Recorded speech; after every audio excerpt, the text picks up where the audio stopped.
Hi everybody, it is the 24th of September 2021, which means tomorrow on Call of Duty we get the Outbreak update as part of Season 2. So I thought what we'd do is I'd read through the blog post about Outbreak, what this new zombie experience will be, and kind of what we can expect so we can get ready. So here we go. Arriving in Season 2, this large-scale zombies experience is unlike any other in Call of Duty history. From its purpose in the Great Dark Aether story to the spoils of survival, this is your initial guide to Outbreak. Season 2 brings a brand new way to experience zombies on a massive scale in Black Ops Cold War, Outbreak. This objective-based game experience will task squads of up to 4 operators with aiding Requiem in their biggest undertaking yet, Operation Threshold. Set across multiple regions in the Ural Mountains of Russia, Outbreak encourages exploration and risk-taking to maximise the spoils of these zombie-infested territories, with teamwork and coordination being essential to completing your missions and living to tell the tale. Alongside the release of Outbreak comes new Ethereum crystal types, refined and flawless, that will help Requiem agents permanently upgrade their weapon classes, field upgrades, perks and ammo mods to additional tiers of incredible power. From its purpose in the Great Dark Aether story to details on the various experiments within Requiem's largest operation yet, this is our initial intel on Outbreak. Firstly, check out the Outbreak trailer. So I won't play that. I'll let you watch that. I'll put a link to this blog post in the description below the video. But basically, this is a large zombies mode where, again, you can play it by yourself or you can play it with teams of 4. And the difference with this one is the way it works is for each kind of phase of the game, you're doing a different task, as you'll see that in a minute. So like one phase of the game might be a horde mode, then another phase of the game is a defend mode, another phase of the game is kill the high value target. And after you successfully complete each phase, you can then choose to either extract or you can choose to go on to another phase. And the phases are the experiments. When they're talking about the different experiments, that's what they're talking about within this. Operation Threshold, Requiem's Gambit in Outbreak.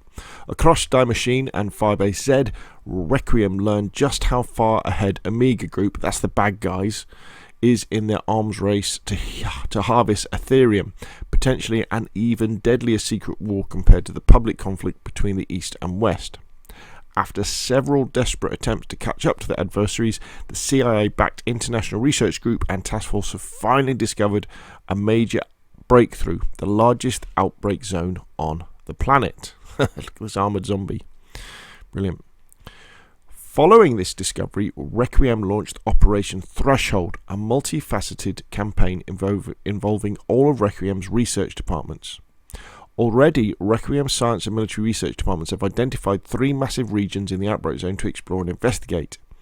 Even with this breakthrough, however, Omega Group is still one step ahead of Requiem are the good guys, as they've begun investigating these regions long before Requiem arrived. Both sides not only believe the secrets waiting in the Ural Mountains to hold the key to fully understanding the Dark Aether's power, it may just be the key to winning the Cold War. So the idea is that the good guys, I guess, and the bad guys, have set up these experiments within the outbreak areas, and that's what you're going to kind of investigate and help with.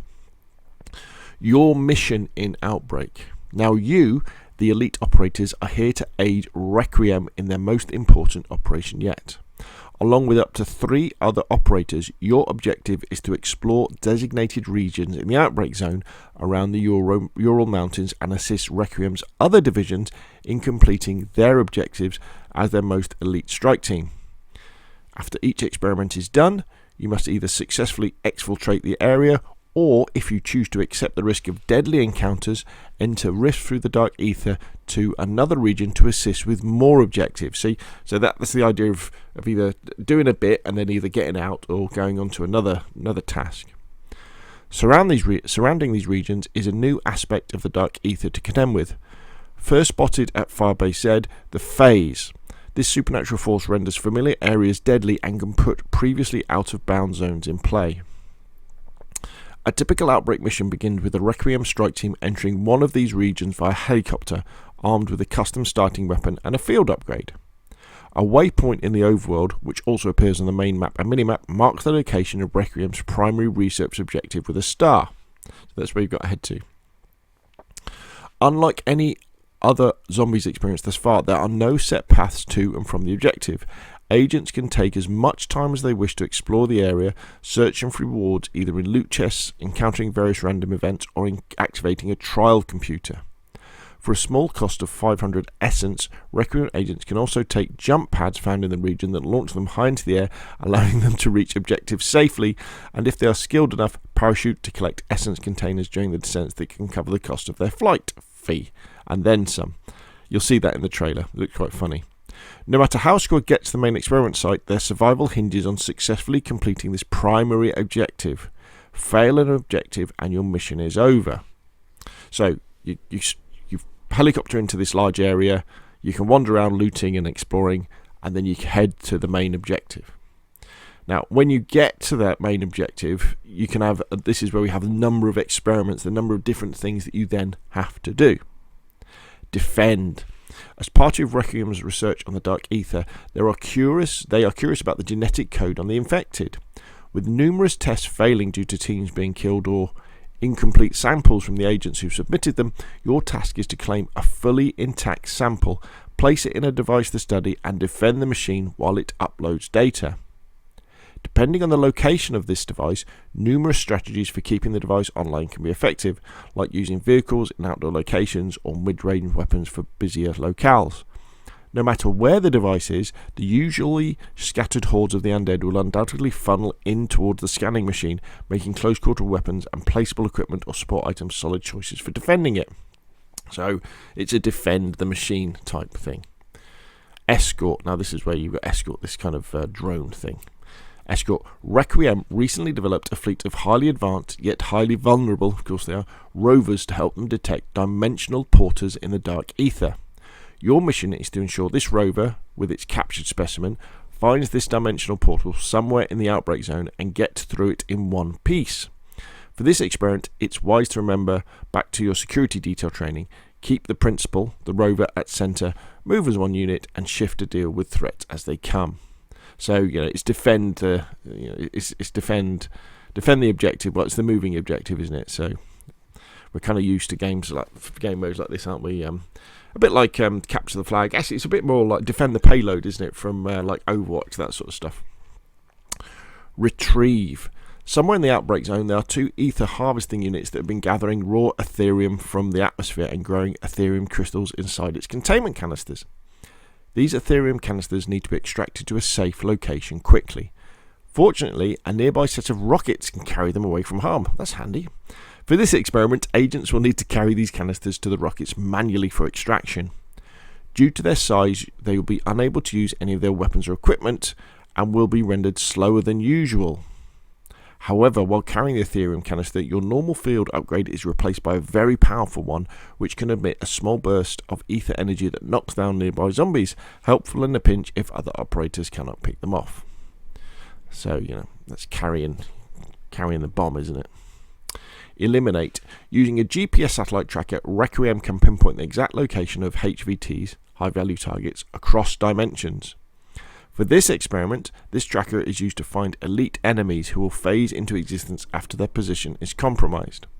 Here, agents will have to make a strategic decision. Dodge the HVT long enough to clear the ensuing wave of enemies, or deal enough damage to the HVT to force it to move to the next wave of the fight, which will wipe out the remaining wave. Holdout.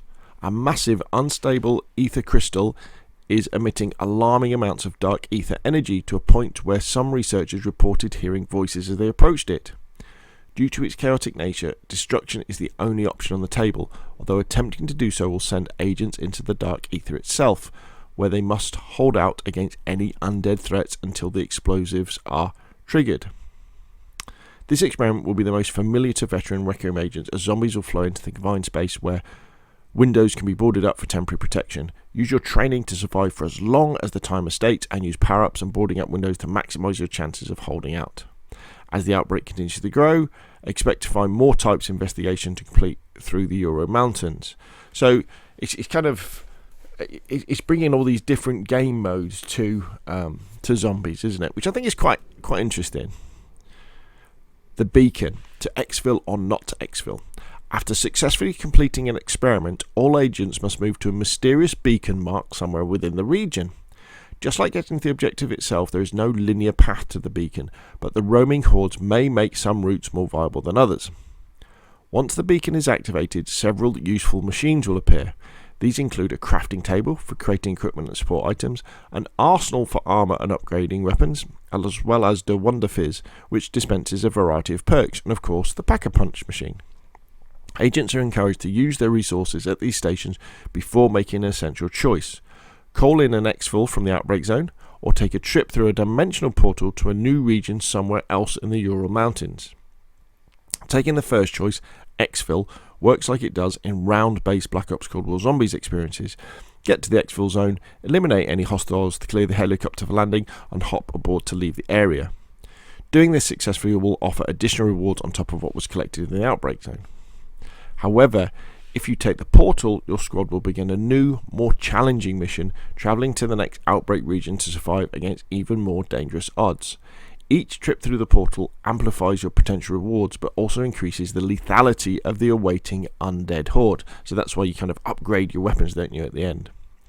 No matter which decision your squad makes, however, rewards are saved for every objective completed. Oh, that's good. The spoils of survival, a whole new meta. Completing main objectives and successfully exfiltrating both offer large XP rewards along with 3 types of Ethereum crystals. Raw Ethereum crystals. Requiem agents know these resources well. These are used to upgrade skills for weapon classes, field upgrades, perks and ammo mods through the first 3 tiers of power. Refined Ethereum crystals, which are new. A more matured crystal structure. A greater energy source used to upgrade skills to tier 4. Flawless Ethereum crystals, again new. This is the highest maturity in an Ethereum crystal can reach. This incredibly powerful resource is used to upgrade skills to tier 5. Earning the new Ethereum crystals won't come easy, as gathering more mature crystals requires more extensive research during a single Outbreak infiltration. Refined and flawless Ethereum crystals can also appear as rewards in traditional round-based zombies experiences following the start of Season 2. To learn more about every Tier 4 and Tier 5 upgrade coming to Zombies as part of Season 2, check out our guide on it later this week. Consider this guide as initial intel for Requiem agents looking to drop into Outbreak. Of course, there is plenty of more research to be done in the Ural Mountains, so it's up to you and your squad to explore the regions and explore and report back to Requiem with your findings. Execute the mission. So, there we go. That is the new Outbreak mode. I think this is fantastic for people who are really into zombies. And you play a lot of zombies and you understand the mechanics of zombies and you've upgraded your weapons and maybe you've even got a crew of friends who you go and you go and play zombies with. So unlike myself, who basically plays multiplayer Black Ops by myself, I just jump in and, to be honest, I just play a lot of Domination because I really enjoy Domination. I play a bit of zombies, but not very much, so I'm not that au fait with kind of how it works. And what will be interesting is how this game mode works as a single player. So if I play it offline single player, if you can play it offline single player, will it be viable to actually play some of these modes and have fun in it? Because zombies for me is a fun game mode, not really a competitive mode. But who knows? Maybe I'll jump in with some random teammates. But it's great that we're getting this different game mode. Sometimes I do think though it's kind of trying to make up for the fact that I think in Black Ops Cold War they've kind of missed out on the big maps like that we had in Modern Warfare 2019's ground war mode, and I kind of wish they would just bring them back, use some of these big maps for a ground war mode. But anyway, Zombies Outbreak sounds really interesting, looks cool. We've got lots of different things to do, and if anybody's going to give us a good Zombies experience, it's going to be Treyarch. So I'll put a link to the blog post in the description below the video. If you've enjoyed the video, hit like. If you want to see more of the same, press subscribe, and I will of course see you again soon.